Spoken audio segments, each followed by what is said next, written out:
Hey guys, so today I want to talk about predicting the products of a reaction. Okay, so first off, you have to know what type it is. You got to be able to identify the type. Each type is going to, once you know that, is going to kind of proceed in a different direction depending on what it does. So, for example, if you can identify that it is combustion, okay, combustion is oxygen O2 with a carbohydrate, so something with carbon and or hydrocarbon, sorry, something with hydrogen and carbon. So both of these are combustion reactions. We got O2, and this is hydrogen and carbon as well. There's also oxygen, but it's okay. So what's going to happen in a combustion reaction, you are always going to get the exact same two products. So if you're presented with this, you figure out it's combustion, all right? Figure out what the products are. It's always the same thing with combustion. It's always CO2 and H2O. Okay, so this one's CO2 and H2O, and this one is CO2 and H2O. Okay, combustion's easy to figure out the products. It always ends up the same thing. And then once you have this, it's just a matter of balancing it. Okay, so going through and balancing these equations, but I'm not going to do that this time. All right, save a little time here. So that is how you predict the products for combustion. Now, the next type of reaction is synthesis that we're going to talk about. Now, a synthesis reaction, you essentially have two elements, and they're combining to make a larger compound. So you can use what you know about them to determine the formula for that compound. For example, we have here a metal and a nonmetal coming together. So this is going to be a metal-nonmetal compound. It's going to be an ionic compound. So it's going to be between these two things. Sodium gets a +1 charge and chlorine's a -1. So it's an ionic compound. So we're going to get one of each. So it's going to be NaCl. Okay, and then again, balance it. All right. With the hydrogen and oxygen, all right, we've got H2 and O2 reacting. What compound are they going to form? Well, common compound between these, they're going to form H2O. All right, so essentially, when you have a synthesis, these two elements are forming a compound. It's just like writing, okay, what's the compound between these two elements? Write it here, and then these two elements are the ones forming it. All right, so that is a synthesis reaction. Okay, now a decomposition reaction, you're going to have a compound, and that's it. Okay, so you just have a compound, and bam, that's all you have. So these are both decompositions, and they're going to break apart. Now, what they're going to break apart into is its elements. So we've got lithium oxide here, and it's going to break apart into the two elements it's made out of, lithium and oxygen. Okay, so we're going to break it into lithium and oxygen. Now, most elements just write as a single atom, but there are 7 elements that come as diatomic elements. They come as pairs, like O2 and N2. So the 7 are hydrogen, oxygen, fluorine, bromine, iodine, nitrogen, and chlorine. Okay, make sure you have those memorized.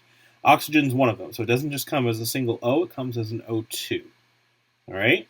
And then we got lithium by itself as a single atom. And then once you have what you're making, go ahead and balance it. Okay? Now this next one, this is aluminum bromide, breaks apart into aluminum and bromine. All right? So we've got a single atom for aluminum. And then for bromine, this is one of those diatomics again. So it comes as Br2. Okay, now single replacement is a bit more complicated. All right? So what's happening here, we have one element replacing another element in the compound. So here's my element in this case. The trick is, the complicated part here, is that we have two elements here. Which one is it replacing? Okay, well, aluminum is a metal. Okay, and that means it's going to have a positive charge when it's in an ionic compound. Okay, here we have a metal and a non-metal. All right, so this is an ionic compound, and this is basically going to replace something in this ionic compound. Which part is it going to replace? It's going to take the place of the same thing that it is. So that means a metal will replace the metal. So instead of copper and chlorine, it's going to be aluminum with chlorine. It's still going to be a metal and a non-metal in this compound.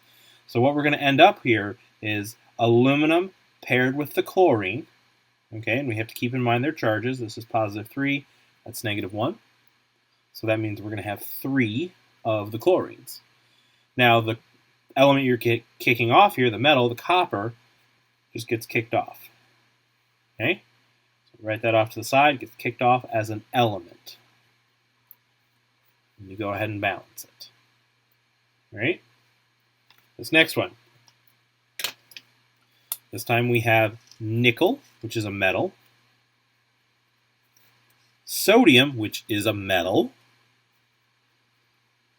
And chlorine, which is a nonmetal.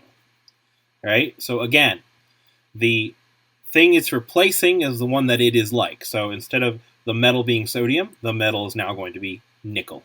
Right? So it's going to be nickel in chlorine. And nickel has a +2 charge in this case, so it's Cl with a -1, so we're going to have 2 of the Cls. Right? Plus, and then it kicks off the sodium.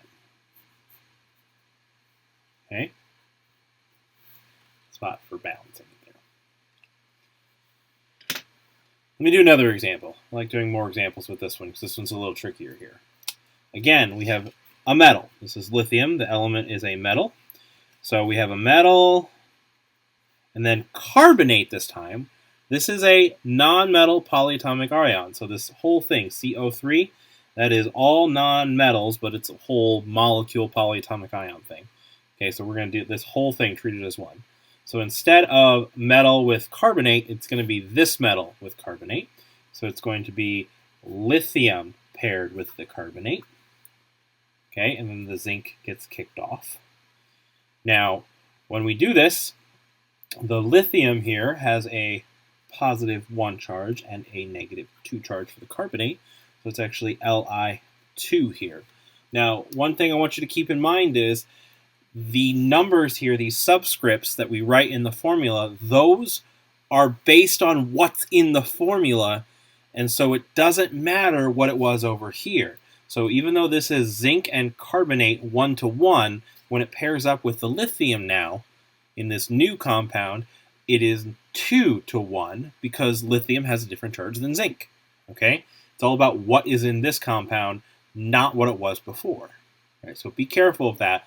Make sure every time you write a new compound, a new thing, you are looking at their charges to make sure that it is the same or maybe a different ratio. Okay, what is the ratio here in this new one? Okay, last one. So far I've done a metal replacing a metal in every single one. So this time I have a non-metal. And here we have a metal and a non-metal.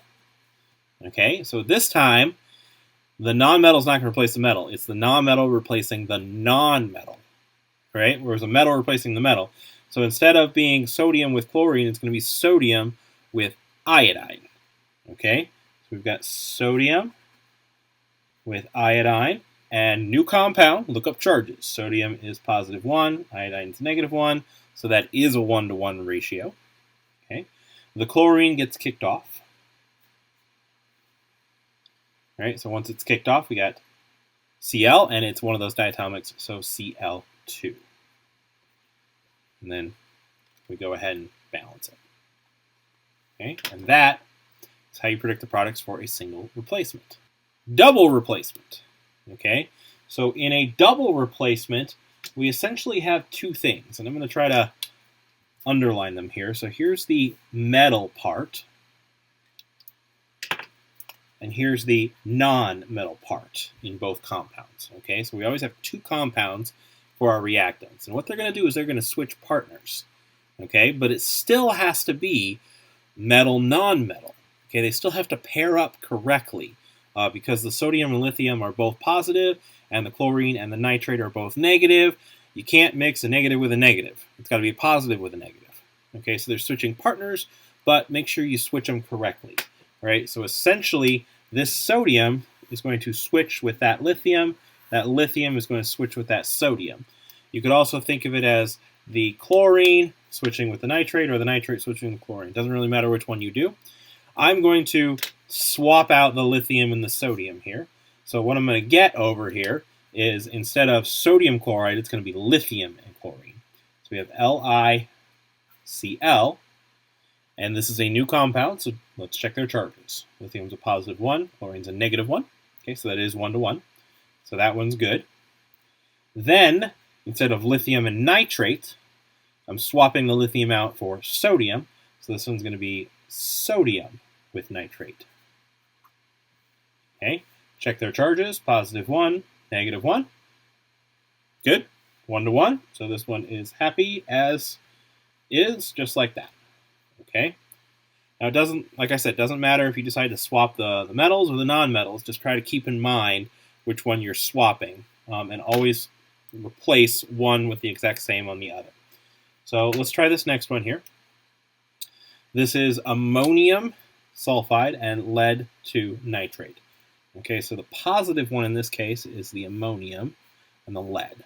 The negative one is the sulfur and the nitrate. So I'm going to swap the positive ones here. I'm going to swap this with this. Okay, so instead of ammonium and sulfur, it's going to be lead and sulfur. Okay, so we have Pb paired with the S. Right? Check the charges. Pb's lead's charge is positive 2 because it's a 2 to 1 pair in this formula. And then sulfur is a negative 2, so that's actually 1 to 1 there. Okay. Next one. Instead of lead paired with nitrate, now it's going to be ammonium paired with nitrate. So we've got NH4 paired with NO3. Okay. Check the charges. This is positive 1 and negative 1. Those are the same, so 1 to 1. We don't need any parentheses in this one. Yay! So that's it. Those are the products. Now all we got to do is take the time to balance it. Okay?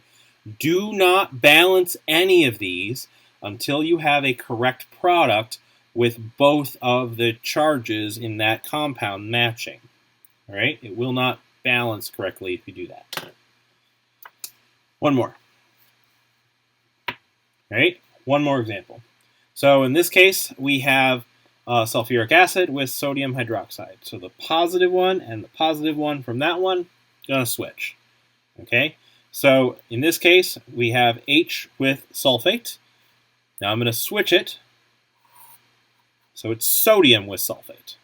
Okay, so sodium's gonna be with sulfate. So it's gonna be Na and then SO4. Look at those charges. Sodium's charge is a positive 1, and sulfate's charge is a negative 2. So because of these difference in charges, I need 2 sodiums when it's in this compound. So we're going to put a little 2 there. Okay. Then the other one, since I switched the sodium with the hydrogen's going to take the place of the sodium. So instead of sodium hydroxide, it's going to be hydrogen hydroxide. HOH. Okay. Positive 1 and negative 1, so that's just 1 to 1 there. Now, you may have noticed this already, but HOH, that's 2 H's and an O. That's actually H2O. HOH is another way of writing it. Whenever you have a hydrogen paired with a hydroxide, it makes HOH, which is actually H2O. This actually produces water, liquid water. Okay? And that is the last double replacement reaction. So at this point, you would balance it.